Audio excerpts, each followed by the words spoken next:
Hello everyone, welcome back to my channel. I hope তোমরা সবাই ভালো আছো। চলে এসেছি আজকে একটা নতুন ভিডিও নিয়ে। তো এখন বাজে হচ্ছে 8:20 এবং আমি আমার ভিডিওটা এখন থেকে স্টার্ট করছি। তো অনেকদিন পর আমার ভিডিও নিয়ে আসা, তো কিছু কিছু কথা তোমাদের সাথে একটু শেয়ার করব। ফার্স্টে একটু বলে রাখি যে আমি বেশ কিছুদিন তোমাদের সাথে তোমাদের কোনো ভিডিও দেয়নি, তো কোনো রকম ক্লাস আসেনি, কিছু আসেনি। যেটা আমি বলেছিলাম, তো লাস্ট একটা ভিডিও দিয়েছিলাম যেখানে আমি একটা ইংলিশে ক্লাস করিয়েছিলাম এবং সেখানে মোটামুটি তোমরা আমাকে অনেক প্রশ্ন করেছো যে কেন ক্লাসটা হচ্ছে না আগের মতো। তো অনেক অনেক প্রশ্ন করেছো। তো যাই হোক, প্রশ্নের উত্তর তো দেবো। তার আগে একটু বলি যে ডাব্লিউবিসিএস নিয়ে কোনো রকম খবর কিন্তু নেই। তো এখন আমরা জুলাই মাসেই আছি, জুন মাসে বেরোনোর কথা ছিল, মানে যদি আর কি সেপ্টেম্বরে হতো। তো এখনো পর্যন্ত আমি কর্মসংস্থান পত্রিকাটা হাতে পেয়েই ভিডিওটা করছি অ্যাকচুয়ালি। তো তোমরা জানো আমি কর্মসংস্থান পত্রিকাটা ফলো করি এবং আমি কর্মসংস্থান পত্রিকা দেখেই ভিডিওটা করতে অনেক অনেক ভিডিও বানাই আর কি কর্মসংস্থান পত্রিকা নিয়ে। তো কর্মসংস্থান পত্রিকায় কিছু খবর প্রকাশিত হয়েছে এবং সেই সম্পর্কে আজকে একটু আলোচনা করব।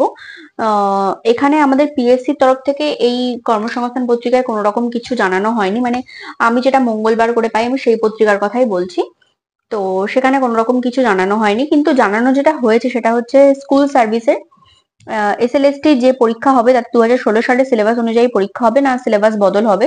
তো সেখানে আছে বিস্তারিত সিলেবাস, স্কুল সার্ভিসের ওয়েবসাইটে দেওয়া হবে। নেক্সট, স্কুল সার্ভিসের গ্রুপ সি ও গ্রুপ ডি পদের পরীক্ষা কি একই সঙ্গে হবে না আলাদাভাবে হবে? পরীক্ষা আলাদা দিনে হবে, বিস্তারিত তথ্য বিজ্ঞপ্তির পর দেওয়া হবে।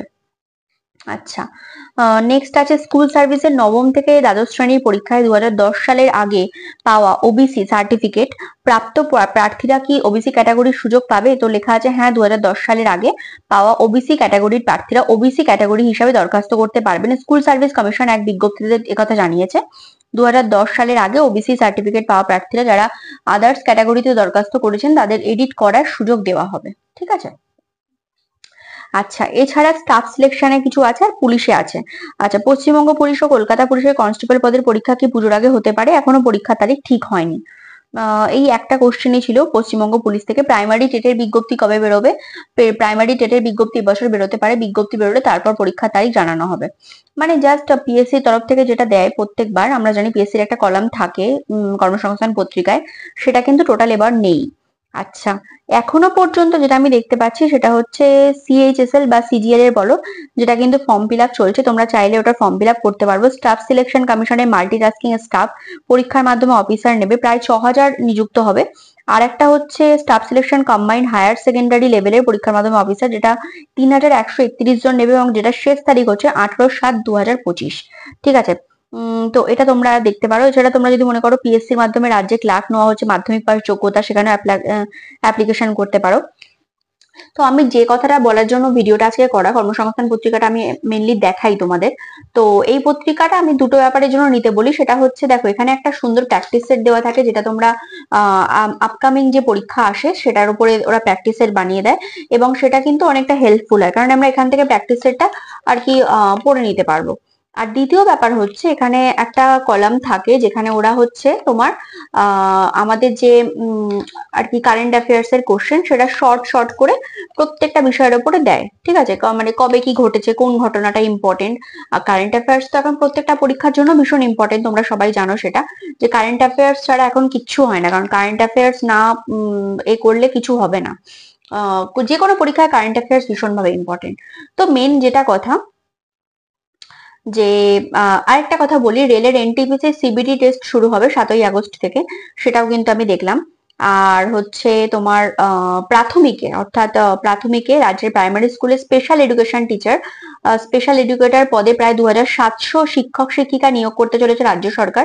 সুপ্রিম কোর্টের নির্দেশে স্পেশাল এডুকেটর নিয়োগে বাধ্যতামূলক করা হয়েছে, এটাও একটা বলেছে। তারপর রাজ্য পুলিশের পরীক্ষার তারিখ এখনো ঠিক হয়নি, যেটা আমি একটু আগেই বললাম।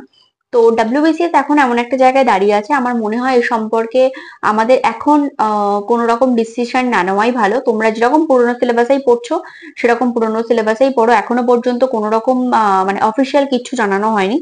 তো আমরা আগে যেরকম ভাবে পরীক্ষা হতো, যে 25 নাম্বার করে 8টা আর কি পেপার থাকতো, যেরকম আমরা করতাম, আমিও সেরকম ভাবেই করছি এবং আমি সেরকম ভাবেই করাচ্ছি।